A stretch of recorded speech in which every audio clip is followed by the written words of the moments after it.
ചരിത്രം സാക്ഷിയാകുന്നു. മിഡിൽ ഈസ്റ്റിന്റെ ഭൂപടം ഇന്ന് ചോര കൊണ്ടും തീ കൊണ്ടും വീണ്ടും മാറ്റി വരയ്ക്കപ്പെടുകയാണ്.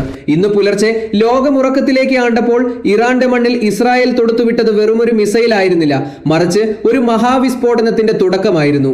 തെഹ്റാനിലെ ആകാശത്ത് സ്ഫോടനങ്ങളാൽ പുകയുമ്പോൾ ലോകം ഭീതിയോടെ ചോദിക്കുന്നു, ഇതൊരു മൂന്നാം ലോകമഹായുദ്ധത്തിന്റെ വിളംബരമാണോ? വാഷിംഗ്ടണിലും തെല്ലവീവിലും തയ്യാറാക്കപ്പെട്ട ഒരു രഹസ്യ തിരക്കഥയുടെ പരിസമാപ്തിയാണിത്. ഡൊണാൾഡ് ട്രംപിന്റെ തിരിച്ചുവരവും ഇറാന്റെ ആണവമോഹങ്ങളും തമ്മിലുള്ള നേരിട്ടുള്ള ഏറ്റുമുട്ടൽ.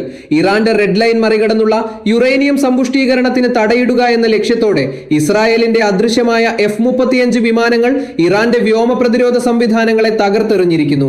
പക്ഷേ ഈ യുദ്ധത്തിന് നാം കാണാത്ത മറ്റൊരു മുഖമുണ്ട്. എന്തുകൊണ്ടാണ് ഇറാൻ എപ്പോഴും വേട്ടയാടപ്പെടുന്നത്?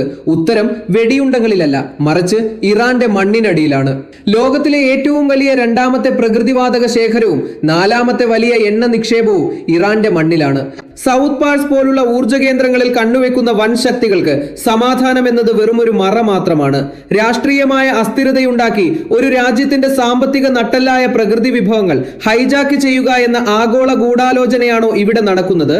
കറുത്ത പൊന്നിന് വേണ്ടിയുള്ള ഈ കൊള്ളയിൽ ഇരയാക്കപ്പെടുന്നത് ഒരു ജനതയുടെ പരമാധികാരമാണ്. ഇറാൻ നിശബ്ദമാകില്ല. റെവല്യൂഷണറി ഗാർഡ്സ് തിരിച്ചടിക്ക് തയ്യാറെടുക്കുമ്പോൾ ഹോർമൂസ് കടലിടുക്കിലെ എണ്ണക്കപ്പലുകളുടെ നീക്കം നിലച്ചിരിക്കുന്നു. ഇറാന്റെ പക്കലുള്ള ഖൈബർ ഷെക്കാൻ മിസൈലുകൾ ഇസ്രായേലിന്റെ ഹൃദയഭാഗത്തെ ലക്ഷ്യം വെക്കുമ്പോൾ ആഗോള സാമ്പത്തിക വിപണി തകർച്ചയുടെ വക്കിലാണ്.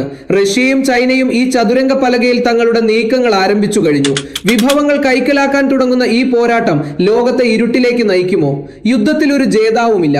ഒരു വശത്ത് തകർന്നു വീഴുന്ന കെട്ടിടങ്ങൾ, മറുവശത്ത് കൊള്ളയടിക്കപ്പെടുന്ന പ്രകൃതി സമ്പത്ത്. അധികാരത്തിന്റെയും അത്യാഗ്രഹത്തിന്റെയും ഈ യുദ്ധമുഖത്ത് മനുഷ്യത്വം തോറ്റുപോകുമ്പോൾ ലോകം വീണ്ടും ചോദിക്കുന്നു, ഇനി എന്ത്?